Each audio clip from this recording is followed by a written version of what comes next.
இப்போது சீமான் தாவேகா தலைவர் விஜயின் வீடியோ பதிவு தொடர்பாக தெரிவித்த கருத்தை நாம் இப்போது பார்க்கலாம்.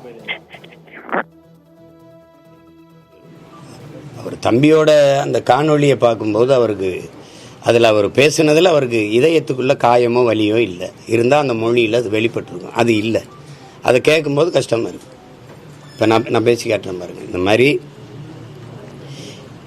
என் மீது பேரன்பு வைத்து நீண்ட காலமாக நேசித்த என் அன்பு சொந்தங்கள், நான் இந்த மாதிரி பரப்புரை பயணத்தில் வரும்போது என்னை பார்க்க வந்து நீண்ட நேரம் கால் கெடுத்து எனக்காக நின்றீங்க. உங்களுக்கு நான் என்ன நன்றி கடன் எப்படி செலுத்த போகிறேன்னு தெரியல. நம்ம எல்லாரும் சேர்ந்து ஒரு நல்ல அரசியலை உருவாக்கி நல்ல ஆட்சியை நம்ம உருவாக்குவோம். இது இந்த மாதிரி ஒரு கொடும் துயர நிகழ்வு நிகழ்ந்துருச்சு. பச்சிலம் குழந்தைகள் இறந்ததெல்லாம் எனக்கு மிகுந்த மன வலியை தருது. அதில் இவ்வளோ பேர் உயிரிழந்திருக்காங்க. அதுக்கு நானும் காரணமாயிட்டேன். இப்போ இந்த நிகழ்வை பொறுத்த வரைக்கும் தம்பி விஜய் அந்த இடத்துக்கு பரப்புரைக்கு போனதுனால தான் இது நிகழுது. நான் போகலைன்னா அது நிகழாதுல்ல, நான் போனதுனால தான் நிகழுது. அப்போ காரணம் யார்? மற்ற இடத்துலலாம் நடக்கலை, இங்கே ஏன் நடந்துச்சுன்னு சொல்கிறது இல்லை. அப்போ அந்த இடத்துல நடக்கணும்னு நினைக்கிறீங்களா? அந்த இடத்துல ஏன் நடக்கலைன்னு நினைக்கிறீங்களா? இங்கேருந்து பறந்து போகிற அந்த வெளிநாட்டுக்கு போகிற அந்த குஜராத்தில் பறந்து போகிற விமானம் மட்டும் ஏன் வெடிச்சதுன்னு கேட்பீங்களா? சொல்லுங்கள், அப்படி கேட்பீங்களா? எல்லாரும் போகிற பேருந்து விபத்துக்குள்ளால இந்த பேருந்து மட்டும் என் விபத்துக்குள்ளாச்சுன்னு கேட்பீங்களா? அப்படி கேட்குறதே தப்பு. ஆள் புகுந்தாங்க, கத்தியால் குத்துனாங்கன்னா மருத்துவமனையில் போய் பார்த்தேன். ஒருத்தர் கூட கத்தியால் கீர்ன காயத்தில் வந்து படுத்திருக்கலையே. காலில் கையில் காயம், கழுத்தில் காயம், எல்லாம் மிதிச்சுது.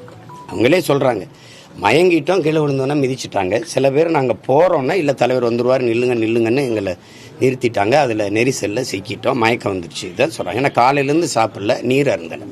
தம்பிக்கிட்டே கேட்குறாரு தண்ணியை தூக்கி போடுங்க அப்படின்னு. ஒருத்தர் தேவைக்கு போடுறாரு. அப்போ சுற்றி இருக்க எல்லாருக்கும் தாகம் தானே. பேசும்போது அந்த வலியை அவர் கடத்தியிருக்கணும், ரொம்ப உருக்கமாக கடத்தியிருக்கணும். அது செய்யலை. இப்போ நம்ம பேசுகிறோம், மாண்புமிகு தமிழக முதல்வர் அவர்களுக்கு சட்டப்படி நீங்கள் நடவடிக்கை எடுக்கணும்னு இருந்தால் என் மேலே எடுங்க. என்னை நம்பி வந்தவர்களை, என் உடன் இருக்கிறவர்களை நீங்கள் கைது செய்ய வேண்டாம், அவர்கள் மேலே நடவடிக்கை எடுக்கலாம், இதுக்கு நான் தான் பொறுப்பு, என் மேலே நடவடிக்கை எடுங்க. இப்படி தான் பேசியிருக்கணும். நீங்கள் ஏதாவது பழி வாங்கணும்னு நினச்சா நீங்கள் என்னென்னா, இது எப்படி திரைப்பட கதாநாயக வசனம் மாதிரி இருக்குது. இப்படின்னா அங்கே கதாநாயகி குடும்பத்தையெல்லாம் கட்டி வச்சுக்கிட்டு என்னை பிடிச்சி வச்சுட்டு கேட்கும்போது தொடர்தான் இருந்தால் என்னையை தொடு, அவங்களெல்லாம் விடு அப்படின்னு வசனம் பேசுவோம்ல, அப்படி இருக்கு பார்க்கும்போது. அது நல்ல அணுகுமுறை இல்லை. கேட்கும்போது அது எப்படி வரும்?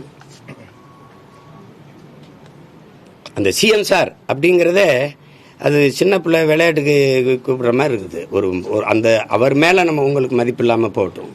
ஆனால் உட்கார்ந்து இருக்கிற அந்த நாற்காலி இந்த நிலத்தில் பெரும்பெரும் தலைவன் உட்கார்ந்தது. ஓமந்தூர் ராமசாமி ரெட்டியார் தாத்தன், குமாரசாமி ராஜா, மூதறிஞர் ராஜாஜி, பெருந்தலைவன் காமராஜ், பேரறிஞர் அண்ணா போன்ற பெருந்தலைவர்கள் இருந்த ஒரு இடம் அது.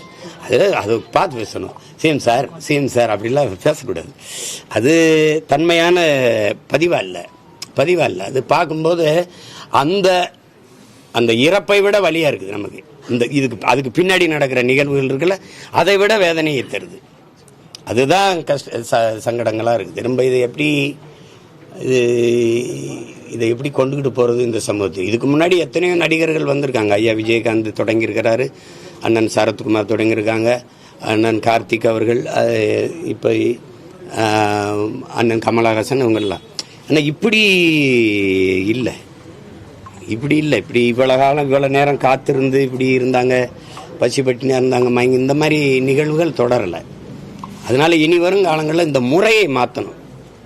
இந்த தெருவாக போய் கேட்குறது, ஊராக போய் கூட்டம் போடுறது, எல்லா நாடுகளையும் பார்க்குறீங்க நீங்கள். வளர்ந்து விட்ட நாடுகள், வளர்ந்து கொண்டிருக்க நாடுகள், ஆப்பிரிக்க நாடுகள், இல்லை அமெரிக்கா, ஆஸ்திரேலியா, ஐரோப்பிய நாடுகள் எல்லாம் யாராவது இப்படி போடுறாங்களா கூட்டம்னு பாருங்கள். ஒரு இடத்த கொடுப்பாங்க, அந்த உட்காந்து இவர் இப்போ அமெரிக்கானா பைடன் பேசுவார், ட்ரம்ப் பேசுவார், ஹிலாரி கிளின்டன் பேசுவாங்க, ட்ரம்ப் பேசுவாங்க, அப்படிதான் பேசுவார். இவர் பேசுறது ஏற்புடையதுன்னா ஓட்டு போடுவாங்க, இவர் பேசுறது ஒரு அரங்கத்துக்குள்ள இருப்பாங்க. மற்றபடி இன்னைக்கு உள்ளங்கையில் எல்லார்ட்டையும் ஊடகம் இருக்கு. எல்லாரும் நீங்க இவ்வளவு ஊடகம் இருக்கீங்க, சீமான் என்ன பேசுறாரு, ஐயா ஸ்டாலின் என்ன பேசுறாரு, ஐயா எடப்பாடி என்ன பேசுறாரு, தம்பி விஜய் என்ன பேசுறாருன்னு கொண்டு போறீங்க. யாரு பேசுறது ஏற்புடையதோ அவங்களுக்கு வாக்கு செலுத்த போறாங்க. எவ்வளவு எளிமையா போயிருது பாருங்க. அதை விட்டு போய் ஒரு 30 நாள் இன்னி பாருங்க, மார்ச்ல இருந்து ஏப்ரல் 2 மாசம் வெயில்ல போய் கத்தி மக்களுக்கும் தொல்லை, நமக்கும் தொல்லை, பெரிய பொருள் செலவு. ஒரு வளர்ந்து கொண்டிருக்கிற ஏழ்மையில சிக்கி இருக்கிற வறுமையில் இருக்கிற ஒரு நாட்டின் அணுகுமுறையா இது இல்லை. இந்த முறையவே முதல்ல தகர்க்கணும், மாற்றணும்னு நான் நினைக்கிறேன்.